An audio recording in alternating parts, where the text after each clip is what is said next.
Here, both the alleles are conspicuous.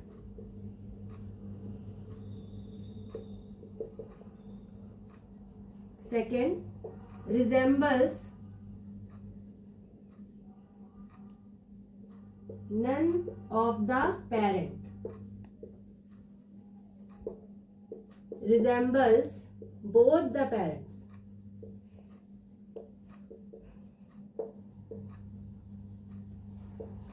Third,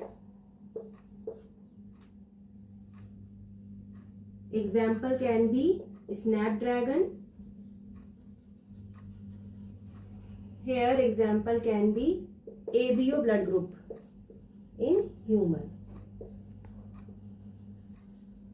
देखिए क्या होता है, इनकम्प्लीट डोमिनेंस में दो एलिल्स प्रेजेंट होते हैं, दोनों के दोनों क्या होते हैं, दोनों में से एक जो होगा वो ज्यादा कॉन्स्पिक्यूशन या कह सकते हैं उसका इफेक्ट ज्यादा होगा. जैसे रेड और व्हाइट फ्लावर की बात करेंगे तो पिंक कलर मिल रहा है, इसका रेड का इफेक्ट ज्यादा है.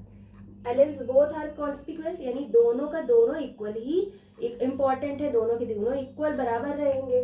Resemble none of the parent, जो इनकम्प्लीट डोमिनेंस उसमें जो प्रोजनी मिलती है वो किसी भी पेरेंट्स को रिजेंबल नहीं करती है. और यहाँ पे कोडोमिनेंस में जो प्रोजनी है वो दोनों पेरेंट्स को रिजेंबल कर रही है. यहाँ एग्जाम्पल क्या हो गया, स्नैपड्रैगन, ठीक है, और यहाँ एग्जाम्पल हो गया ABO blood group. Thank you.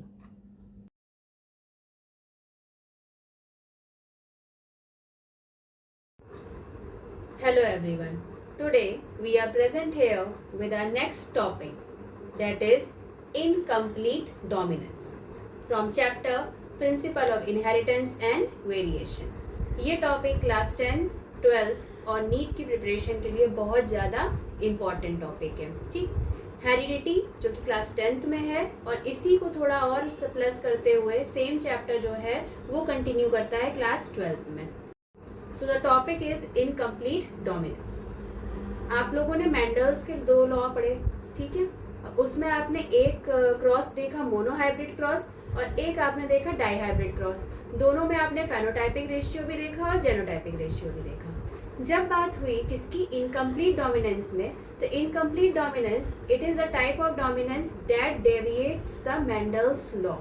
ये मैंडल के लॉ को क्या करता है, डेविएट कर रहा है यानी नहीं मान रहा है. और इनकम्प्लीट डोमिनेंस में क्या होता है कि जो एलिल्स है दो, वो both the parents are there, 2 parents होते हैं, ठीक है. तो जो एलिल्स होते हैं दोनों पेरेंट्स में वो दोनों क्या करते हैं, वो दोनों के दोनों एलिल्स एक दूसरे पे इक्वल डोमिनेंट हो जाते हैं. ठीक, कह सकते हैं डोमिनेंट हो जाते हैं और दूसरा जो है वो रिसेसिव नहीं रह पाता है. और ये लोग मिलकर क्या करते हैं, ना डोमिनेंट कैरेक्टर ना रेसेसिव कैरेक्टर, ये लोग क्या करते हैं इंटरमीडिएट कैरेक्टर का फॉर्मेशन कर देते हैं. So what is incomplete dominance? Incomplete dominance means when there are 2 alleles and one dominant one is not able to suppress the another one.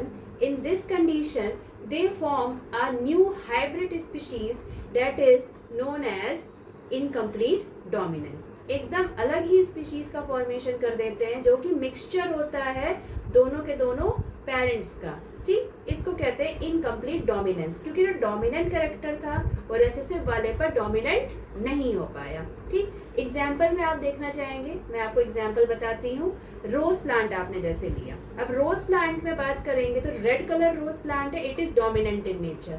ठीक, और व्हाइट कलर जो रोज प्लांट है, ये रोज flower है, वो है रेसेसिव. डोमिनेंट का मतलब होता है कि जब हम जब डोमिनेंट जब मतलब ऑफस्प्रिंग में कैरेक्टर्स जाने का नाम आएगा तो डोमिनेंट वाला जो होगा वो दूसरे ट्रेट को हाइड कर देता है और अपने आप को एक्सप्रेस कर देता है.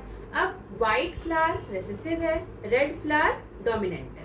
ठीक, अब इसमें अगर हम देखा जाए तो जैसे कि हम लोगों ने मोनोहाइब्रिड क्रॉस देखा था, उसमें फेनोटाइपिक रेशियो में क्या हुआ था, आप लोगों ने पी प्लांट का काम किया था, उसमें टॉल और डॉफ, तो उसमें जो फर्स्ट F1 प्रोजेनी बनी थी जाके उसमें टी यानी एक डोमिनेंट था और एक रेसेसिव था. लेकिन फेनोटाइपिकली सारे प्लांट कैसे दिखे थे आपको, टॉल दिखे थे.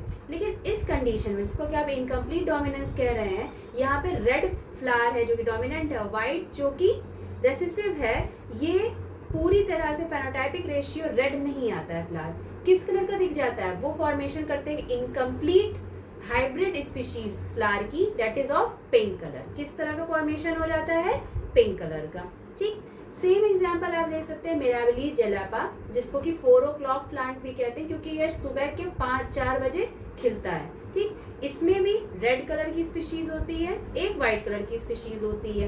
Red colour is dominant over the white colour, यानी एक तरह से फेनोटाइपिक रेशियो क्या होना चाहिए, फेनोटाइपिक रेशियो ऐसा होना चाहिए कि रेड कलर ही सारी प्रोजेनी चाहे जितने भी ऑफस्प्रिंग है उनको होना चाहिए, लेकिन they turn to pink colour, क्या फॉर्म कर देते हैं, पिंक कलर। ठीक, तो these are the example of the incomplete dominance. अगर आप इसकी फेनोटाइपिक रेशियो की बात करेंगे तो ये फेनोटाइपिक रेशियो निकल के आएगा 1:2:1, और जेनोटाइपिक रेशियो भी निकल के आ रहा है 1:2:1। तो I think you are clear with this topic, that is incomplete dominance. Thank you.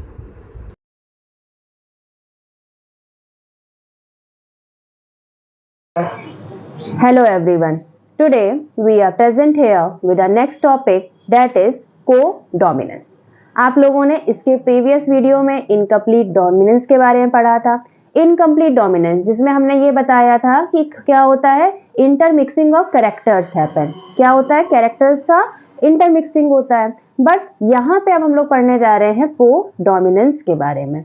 Coward, आपने कोएड सुना होगा, ठीक है। कोएड का मतलब क्या होता है, where girls and boys are taking the education together in a school, जहाँ पे गर्ल्स और बॉयज टुगेदर साथ में एजुकेशन लेते हैं। इस तरह के स्कूल को, इस तरह के एजुकेशन को हम लोग कोएड एजुकेशन बोलते हैं। यहाँ पे को डोमिनेंस का मतलब क्या हुआ, को मतलब टुगेदर साथ में, और डोमिनेंस मतलब डोमिनेंस ऑफ कैरेक्टर।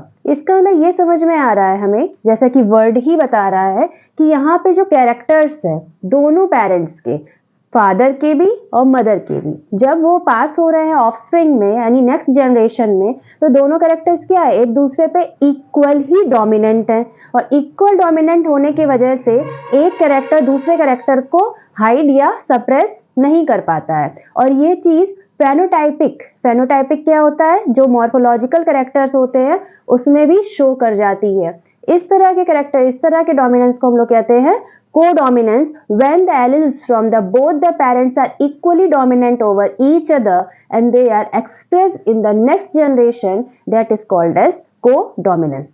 Definition पे आ जाएंगे। Definition क्या कहता है, co-dominance is a non-Mendelian inheritance। क्या दिया है, non-Mendelian inheritance। इसका मतलब क्या है, ये डेविएट कर रहा है, ये डेविएशन कर रहा है किससे, मेंडल्स लॉ से। It is deviating the Mendel's law.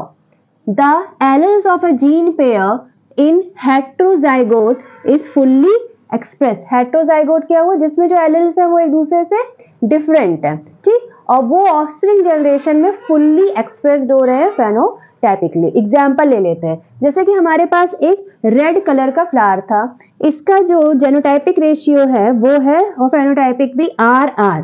इसका मतलब क्या है, ये वाला डोमिनेंट कैरेक्टर होता है, क्योंकि हम लोग इसको एक्सप्रेस ही कर रहे हैं कैपिटल से, ठीक। इसकी हमने क्रॉसिंग करवाई व्हाइट फ्लावर से। व्हाइट जैसे क्या हो गया, ये हमारा रेसेसिव कैरेक्टर था, ठीक है।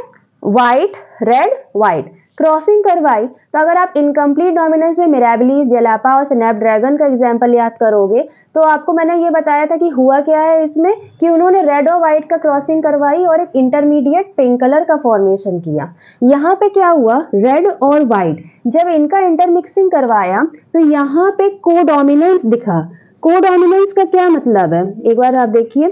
को-डोमिनेंस में ये रहा कि जो इसके पेटल्स मिले उसमें रेड कलर का भी था, white red white red white dead white red white, इस तरह का स्पीशीज मिली या इस तरह का ऑफस्प्रिंग मिला, जिसमें दोनों रेड और व्हाइट कैरेक्टर क्या हुए, इक्वली शो हो रहे हैं फेनोटाइपिक, मतलब इंटरमिक्सिंग नहीं हो रही है कैरेक्टर्स की, इंटरमीडिएट या हाइब्रिड फॉर्मेशन नहीं हो रहा है, दोनों कैरेक्टर इक्वली डोमिनेंट हो रहे हैं।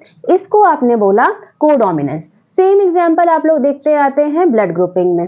ब्लड ग्रुपिंग की बात करेंगे, ABO ब्लड ग्रुपिंग। अगर A भी है और B भी एलील जो है वो ट्रांसफर हो रहा है नेक्स्ट जनरेशन में, तो आपको जो ब्लड ग्रुप मिलता है वो मिलता है AB।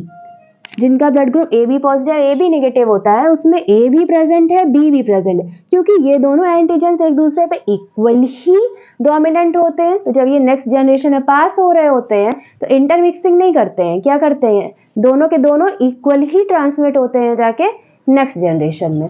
तो इनकम्प्लीट डोमिनेंस का मतलब हुआ intermixing of the character, hybrid का फॉर्मेशन हो रहा है। और को डोमिनेंस का मतलब क्या हुआ, इंटरमिक्सिंग नहीं, both the characters are equally dominant, दोनों के दोनों साथ में पास हो रहे हैं नेक्स्ट जनरेशन में। ठीक, तो जो को dominance and incomplete dominance. In our next video, I will show you some differences between incomplete dominance, co-dominance and complete dominance. So please stay connected. Thank you.